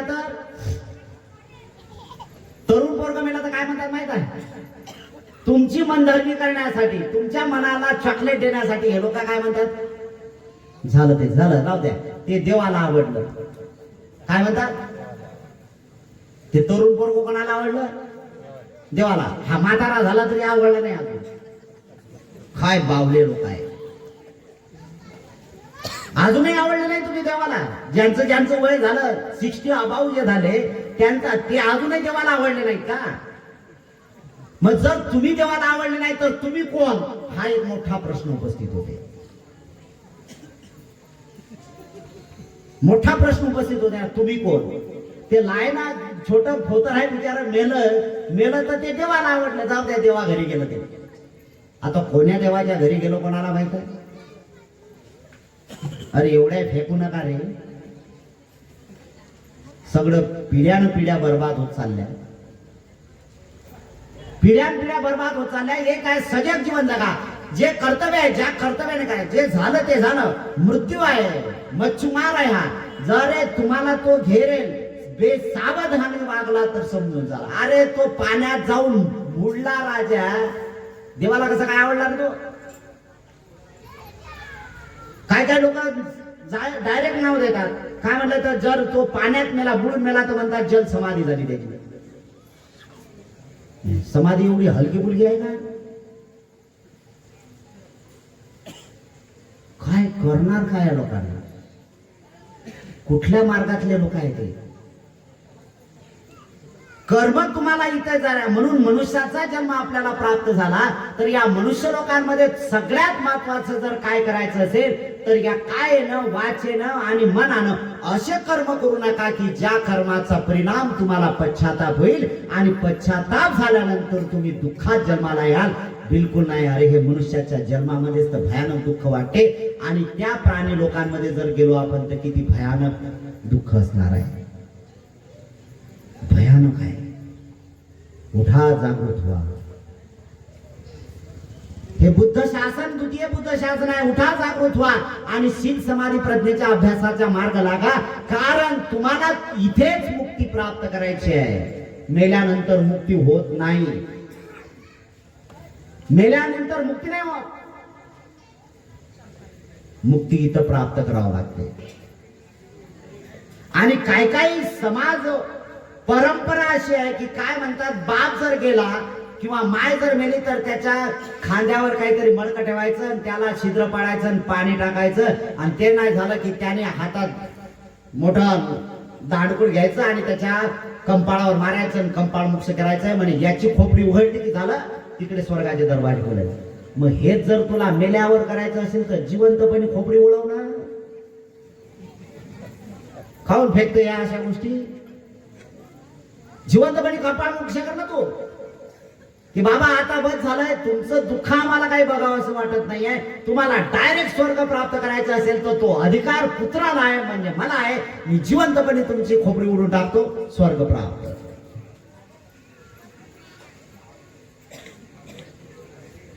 भक्तीनं मुक्ती होत नाही. इथं झिजावं लागेल.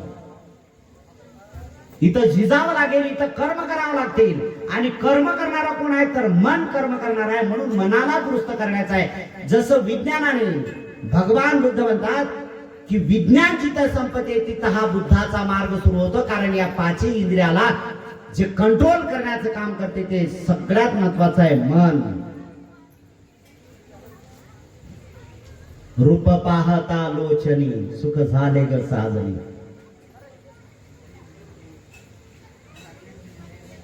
डोळ्याने रूप पाहिल्यानंतर तो मनामध्ये आनंद व्यक्त करत आहे. खरं तर तुकोबारायांनी सगळ्या विपश्यनेचा मार्ग सांगितलेला आहे. तुकोबाराय डायरेक्ट विपश्यना सांगतात, काय करायचं ते करायचं. मुक्ती प्राप्त करायची आहे ना, तर विपश्यना अंतर्मनामध्ये, जाणीवपूर्वक अंतर्मनामध्ये तुम्हाला बघावं लागेल. डोळे बंद करावं लागेल. याच देही याच डोळा पहा आपल्या मुक्तीचा सोडा. तुम्हाला बसावं लागेल ना, आणि बसण्यासाठी शील करावं लागते बरं. जर शील भंग झालं असेल तर मग कंबर दुखते, पाय दुखतात, हात दुखते, बेचैनी वाढते, हे होते, घरी जाऊ का, आणि एवढं खोटं बोलल्या जाते की अमुक का मेला, तमुक झाला, याची तब्येत ठीक नाही, त्याची तब्येत ठीक नाही. हे सगळे मनाचे विकार आहेत. जरा विचार करा, तुम्ही तुमच्या मनाला किती खोटं बोलता. तुम्ही नाही बोलत, तुमचे कर्म तुम्हाला बोलायला शिकवतात. कारण मनुष्य लोकांमध्ये तसे तुम्ही कर्म केलेले नाही, त्याचा परिणाम आहे. आणि जे जे लोक शांत बसतात, बिलकुल हाताची पायाची घडी उकलत नाही, शांत आहेत आणि बघत आहेत, शरीरामध्ये थोडेसे पेन व्हायला लागलं, दुखायला लागलं की त्याला बघतात, अरे हा इथं दुखत आहे, इथं दुखत आहे, त्याचं कारण शोधतात. कारण काय याचं शोध, दुखण्याचं कारण काय. इदं होती ते संग होती, इदं न होती ते संग होती. हे असं केल्यामुळे असं झालं आणि असं न केल्यामुळे असं होत नाही. याला दुसऱ्या भाषेमध्ये म्हणतात प्रतीत्य समुत्पाद, कार्यकारण सिद्धांत भाव. इथं बिना कारण झाडाचं पानही हालत नाही. बिलकुल बिना कारणामुळे झाडाचे पान हालत नाही आहे. पण काय लोक म्हणतात माझ्या मर्जीशिवाय झाडाचं पान हालत नाही. राजा, तुझी मर्जी तुला जन्माला घालायच्या वेळेस तुझी मर्जी तुझ्या मायबापाची होती रे राजा. तुला जे जन्माला आणलं ना, किंवा तुला जे जन्माला घातलं, तुझ्या मायबापाची मर्जी होती म्हणून तू जन्माला आला. तू काय अशा खुशारक्या मानतो की माझ्या मर्जी शिवाय झाडाचं पाने हालत नाही म्हणून. हा कार्यकारण भाव आहे. म्हणून बाहेर देशातले लोक जे आहेत ना, ते सायंटिस्ट होतात, सर्च करतात, ते एवढं रिसर्च करतात, एवढं संशोधन करतात की हे कारण काय आहे. महत्वाच्या गोष्टी आहेत ना. गिलिलिओ असतील, जेम्स वॉट असतील. जेम्स वॉट तर अगदी महत्वाच्या गोष्टी आहेत. शाळेत ढ होता ढ, बिलकुल नाही. एकदा दोनदा तीनदा असं गेला शाळेत, मास्तरीनं लिहून दिलं चिठ्ठीवर की तुझ्या आईला दाखव चिठ्ठी. काय सांगितलं की तुमच्या पोराला या वर्गात काहीच येत नाही, हा ढ आहे, ते त्याला घरी शिकवा, आमच्या वर्गात पाठवू नका असा ढ मुलगा. ज्यावेळेस घरी आला त्यावेळेस आईच्या जोड चिठ्ठी दिली, आईनं वाचली. विधवा आई आहे, आईनं वाचली, ढासा रडली. आणि मुलगा विचारते की आई, मास्तरीनं काय लिहिलं चिठ्ठीवर. तर ती त्याला मुलाला सांगते की बाळा, मास्तरीनं हे लिहिलं चिठ्ठीवर की तुमचं मुलगा एवढं हुशार आहे, एवढं हुशार आहे की आमच्या वर्गात याला शिकवण्यासाठी मी सुद्धा कमी पडते, त्याला घरीच शिकवत जातो मी. त्याच्यातून काय झाला, आज जगातला शास्त्रज्ञ की ज्याने वाफेवरची इंजिन चालवले हो, शब्द ह्या सगळ्या गोष्टी कृती केली ना. ज्यावेळेस आई पाणी भरायला गेली ना, तर त्यावेळेस चहा उकडतय ना. म्हणून माझ्या मुलाचं लक्ष आहे, त्याने तिनं काय केलं तर त्या चहावर झाकण ठेवलं, ते उकडत आहे, त्याच्या वाफीचा परिणाम होतोय. त्या लेकरांनी त्याला पाहिलं, हे झाकण कसं काय वरती येते, एकटंच घरात आहे. ते जर तुमच्या आंधुऱ्यातलं लेकरू असतं ना, ते वाफेनं जर आलं असतं, ते घराच्या बाहेर पडलं असतं ना, बोंबलत बसलं असतं, भूत भूत भूत. कारण भारतीय संस्कृतीच तशी आहे. सगळ्या भूताचा बाजार आहे भारतीय संस्कृतीत आता. अरे बुद्धाच्या काळामध्ये एवढे सायंटिस्ट होऊन गेले, मग त्याचा आलार कारण सायंटिस्टच होता, महान ऋषी होता ना. या ऋतूच्या संशोधन करणारे होते, जे काही ऋषी मुनी होते ना. भारत हा ऋषींचा देश म्हटला जाते ना. जेवढे काही ऋषी होते ते संशोधन करणारे होते. मग काय होते, कशाने काय होते, काय होते. आज तर सगळ्या ऋषी मुनींना भारत बर्बाद करून टाकला. आज कोणाच्याच काय नाही. काय काय चमत्कारी गोष्टी शिकवतात काय माहित नाही, की ज्या चमत्कारावर जराही विश्वास राहत नाही. आणि ह्या गोष्टी शिकवतात. आज ऋषींचा देश आहे म्हणून ऋषी म्हटल्या जाते. काय करत होते? ऋतूचं संशोधन करत होते. कुठला ऋतू कुठला? या निसर्ग नियमातला, निसर्ग नियमांचं, या ऋतूचं, या निसर्ग ऋतूंचं संशोधन करत होते की हा परिणाम आज कसा झाला, आज थंडी पडली, कारण काय, याचं संशोधन सुरुवात करत होते लोक.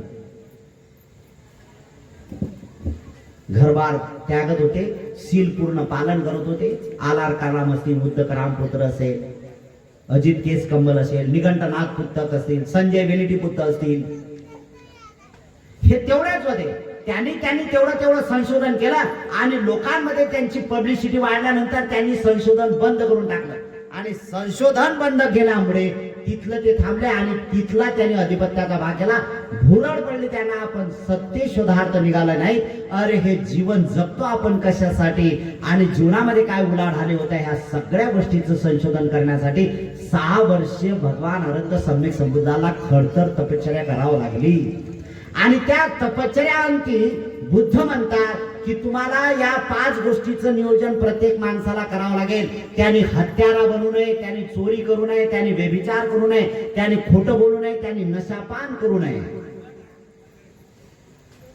हे गोष्टी 5 गोष्टी ज्याला आपल्या जीवनात उतरवल्या आणि या 5 गोष्टीचं तंतोतंत आचरण करायला शिकलेत, त्याला देवाच्या समोर झुकण्याची जराही गरज भासत नाही. त्याच्यासाठी तोच देव होतोय. म्हणून तुकोबाराय म्हणतात, देव शोधाय अशी निघालो, मी माझाच देव झालो. एवढे दबावले लोक आहेत. आणि काय संशोधन केलं त्यांनी? याच देही याच डोळा, पहा आपल्या मुक्तीचा सोळा. तुकोबारायाने केलं. हाच महत्वाचा मार्ग आहे. संशोधन करायचं ना. काय संशोधन आहे? की मी व्याकुळ का बनतो?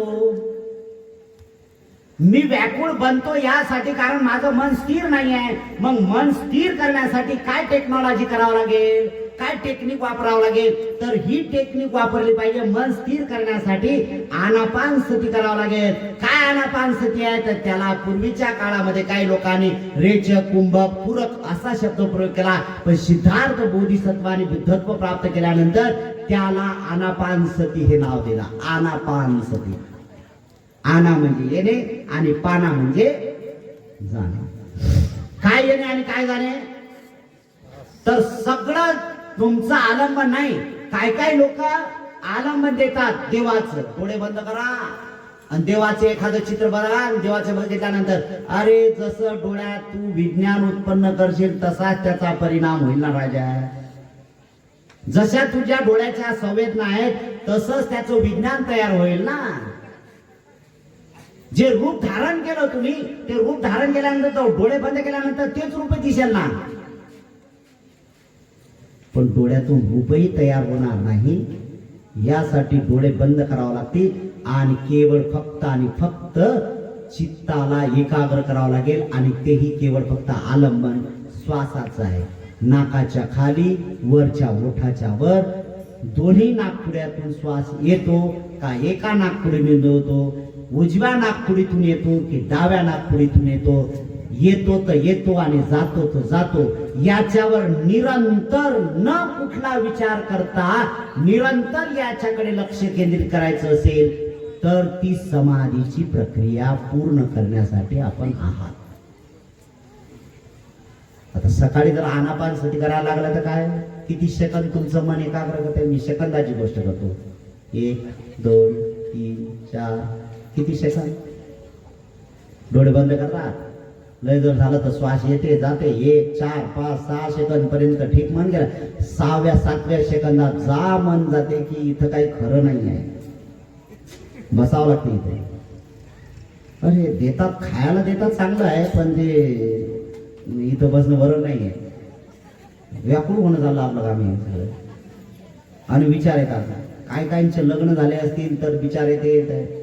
तर एक वेळ जे जे विचारून आले असतील तर मन तुम्हाला कमकुवत करण्याचं काम करते. अंतर्मन कमकुवत करण्याचं काम करते. तर ते मन म्हणते नाही हे तर आहे, डायरेक्ट घरात एंट्री होती तुमची. ते अजून झोपलेलेच आहेत. तुम्ही डायरेक्ट घरात जाऊन बसा.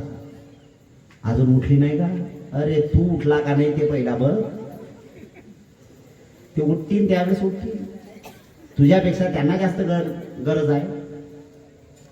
आणि काय ना तर जबरदस्तीनं जर केलं असेल ना, जबरदस्तीनं जर पाठवलं असेल का नाही बायकोनी, की बस आली समजा डोळे बंद केल्यानंतर हे एवढं हे केलं ना तिच्याच मुळे झालं. नाही तर मला काय हे एवढी बेचैनी वाटली पाहिजे.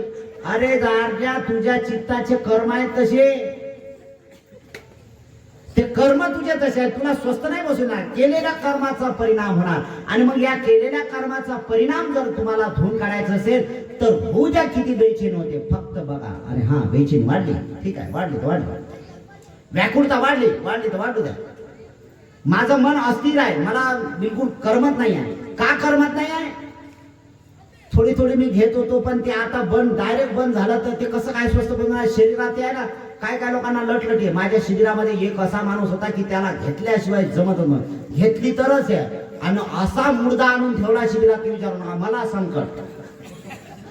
बरं झालं, ठीक आहे, पहिली गोष्ट झाली. पहिल्या दिवशी ते त्यांनी घेतलेली होती त्याच्या तंद्रीत मध्ये राहिला. दुसऱ्या दिवशी सकाळी उठला, म्हणलं भंतेजी लटलटी लागली. मी विचार केला, म्हणलं लटलटी कसं काय आली बाबा याला, काय म्हटलं बीपी लो. ती म्हणले काय लो झालं मला काय माहित नाही, पण मला घरी जावं लागते. म्हणलं का नाही? म्हणलं तुम्ही जाऊ देत नसाल तरी जातो. म्हटलं झालं काय ते तर सांग. ते म्हणले मला बसता येत नाही, उठता येत नाही आता. म्हणलं झालं काय? तर म्हणलं काहीच झालं नाही, मला उतारा पाहिजे. म्हटलं उतारा हा काय प्रकार आहे? म्हणलं काही माहित नाही. उतारा काय? ते म्हणले मला घ्यावा लागते. म्हणलं काय? म्हणलं दारू घ्यावं लागते. त्याच वेळेस मला सांग. अरे म्हटलं कसे पागल आहे. त्याला सांगितलं काय करू नको, आताची बेचैना थोडस मन डायवर्ट कर, ठीक आहे, तिचं आठवण कर. एक दिवस दोन दिवस व्याकुळता निर्माण झाली. त्याला एवढा त्रास झाला, खूप त्रास झाला, कारण त्रास सहन केला ना त्यांनी. जेवढा त्रास दाबून ठेवला तेवढा त्रास निघण्यासाठी होतो, त्याच्यापेक्षा जास्त होतो. हे तो विज्ञान आहे ना, चाललं पाहिजे. ठेच लागला, लहान लेकरू असतं ना, खेळतंय ना, खेळता खेळता खेळलं, पायाला दगड लागला, ठेच लागली, अंगठा फुटला. अंगठा फुटल्यानंतर त्याने काय केलं, त्याला तसंच बांधलं गेलं घरात. आता घरात गेलं तर ते किती झालं तरी आई आहे, त्याला माहित आहे. ते लकडत गेलं ना घरात, तर ते आई बोलते काय झालं रे? काय नाही, त्याला माहित आहे हे तर लागलं पण वरून फटके आहे. मग आई मारेल ते वेगळं, पण बापाला जर कळलं तर मग काय विचारू नका, फटक्यानंच आहे काम.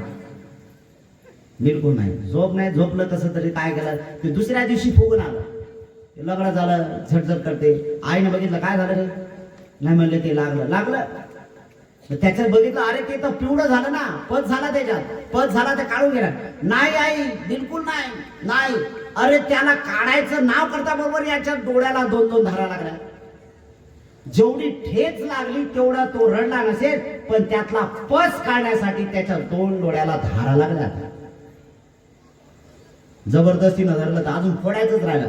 फोडलं एकदाच, काढला पस, शांत झालं. काय केलं? जेवढा त्रास आपण सहन करून घेतो ना, तेवढा त्रास सहन झाला की तो तसा दाबून ठेवतो. त्या दाबलेल्या त्रासाला साईड इफेक्ट होऊ नये म्हणून काढण्याची जे सुरुवात करतो ना, ते तोही त्रास तेवढाच होतो. त्याला सांगितलं 3 दिवस थांब राजा, काय होत नाही. 3 दिवसापर्यंत साहस केला. 4थ्या दिवस पावसा, अरे 10व्या दिवशी तर बिलकुल त्याला त्याची आठवण आली आणि सांगितलं भंतीजी खूप चांगला माझ्यावर उपकार केले तुम्ही, की तुम्ही मला इथं थांबवलं माझ्या जीवनात. अरे एवढा आजही सुद्धा चांगला आहे. जेवढं दाबून ठेवाल तेवढी विकृती होईल. आणि हे शेवटी सगळ्यात आहे. एक तर पहिली गोष्ट लक्षात घ्यायची, प्रत्येक जण जन्माला आल्यानंतर प्रत्येक जण मरणार, एवढं लक्षात घ्यायचं आहे. पण मरायचं असं की तुम्ही तुमच्या लेकरांच्या समोर आदर्श झाले. तुमच्या लेकरांनी 4 लोकांना सांगितलं पाहिजे माझा बाप मेला ना, पण माझा बाप चांगला होऊन मेला, चांगला आहे.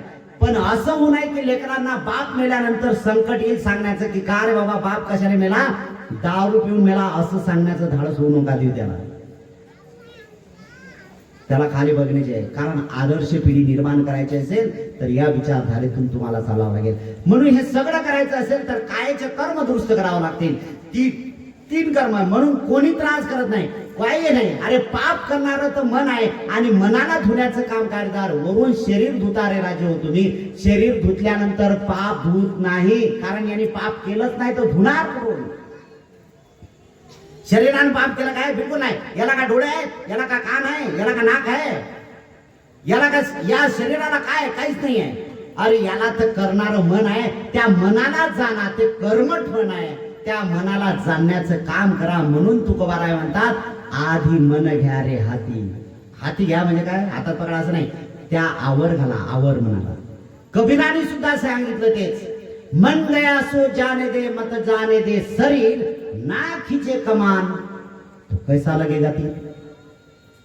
किती महत्वाच्या गोष्टी सांगितल्या. संत पुरुषांचा हाच आदर्श आहे आणि तो आदर्श महत्वाचा आहे. म्हणून शरीर हे काही पाप करत नाही. त्या शरीराला पाप करण्यासाठी धसते ते मन, आणि मनाला शुद्ध करायचं असेल तर प्रत्येकाने विचार केला. म्हणून मनाने काय करायचं तर पहिल्यांदा ऐकणं काम करा. ऐका, धर्म ऐका. धर्म ऐकल्यानंतर प्रॅक्टिकल सुरुवात करा. अरे हा हे असं आहे का, तर मी करून बघले. दारू पिणार आहे ना, बरं आजच्या दिवशी नाही पेलो ना, काय होते बघू आपण काय होते. मरण तर येणार आहे, आणि जर कदाचित मरण आलं ना तर एवढा विजय माझा होईल, एवढा विजय होईल की मी दारू न पिता करा आणि दारूला मी हरवलं असं होईल. पण एवढे हताश झालेले लोक असतात की दारू पिऊन म्हणतात जीवन आहे. याला म्हणतात प्रेत लोकांचं जीवन. माणसं असून सुद्धा प्रेत लोकांमध्ये जन्माला येतात. या कर्मातून दुरुस्त व्हायचं असेल तर आपल्याला आता मनुष्य लोकांमध्ये ही सुवर्ण संधी आहे धर्म जागृत करण्याची, आणि धर्म जागृत करण्याची असून धर्म आचरणात आणण्याची. धर्म आचरणात आणा, शुद्ध बना, बुद्ध बना. हाच एक अत्यंत महत्वाचा श्रेष्ठ मार्ग आहे. त्या मार्गाची सुरुवात करायला शिका. खूप महत्वाचे आहे. हळूहळू वेळ वाढवता येईल आपल्याला, हळूहळू होईल. 1.5 तास होऊन गेला ना, हो सहज होते. सहज तुमचाही सहज वेळ जातो आणि माझाही सुद्धा सहज वेळ जातो आहे ना. तरी पण वेळ कोणाच्या बापाला थांबत नाही. वेळ वेळ आहे, त्याचं काम आहे. आपणही थोडंसं इथं थांबूया. उद्या पुन्हा ह्या गोष्टीची आपण सुरुवात करणार आहोत. एक लक्षात घ्यायचं की मला मनुष्याचं जीवन लाभलं, मी माणसासारखं जीवन जगण्याचा प्रयत्न करेल. किती खोटे नाटे धंदे करायचे असेल ते तुमच्यासाठीच राहू द्या, कारण यांनी काही कोणाचं खरं होणार नाही. चांगलं काम होत असेल तर चांगल्या कामात चांगलं निर्माण करण्याचं काम करा. तुम्हाला त्याचं बरं वाटेल, क्रेडिट घ्या. क्रेडिट मी चांगलं काम करत नाही. तुम्हाला मीठ कालवता येत ना तर नका कालवू. तुम्हाला नाही त्याच्यात दूध ओतता येत ना नका ओतू, पण मिठाचे खळे टाकू नका. हे सगळ्यात महत्वाचं काम करा. तुम्हाला या शिबिरामध्ये नाही योगदान द्यायचं तर नका देऊ, पण विकृत्या करू नका. लोकांना धर्मापासून वंचित ठेवू नका. एवढं महापाप करू नका राजे हो. अरे कधी गचकून जार रे कोणाला माहित नाही. बस एवढा समाधान करा की मी याच्यात सुद्धा पार्टिसिपेट केलंय, मी स्वतःला हा विचार करा. एवढंच सगळ्यांसाठी सांगतो. या ठिकाणी आपल्या प्रती, आपल्या कुटुंबियाच्या प्रती मंगल कामना करतो. या गावात जेवढ्या जाती धर्म पंथाचे धर्माचे वेगळे लोक आहेत, या सगळ्यांच्या प्रती, त्यांच्या कुटुंबियाच्या प्रती मंगल कामना करतो. आपल्या सगळ्यांचं खूप मंगल हो, खूप कल्याण हो, खूप सुखी हो, सगळ्यांचं खूप भलं हो, भलं हो, भलं. ठीक आहे, श्रामणे संघाने गुडघ्यावर बसायचं आहे.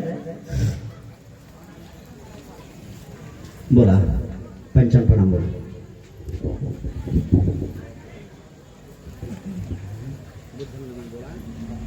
बुद्धं नमामि, धम्मं नमामि, संघं नमामि. पुन्हा एक वेळा. बुद्धं नमामि, धम्मं नमामि, संघं नमामि.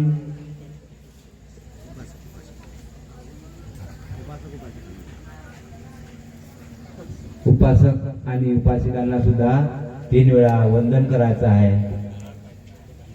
गुडघ्यावर बसा. बुद्धं नमामि, धम्मं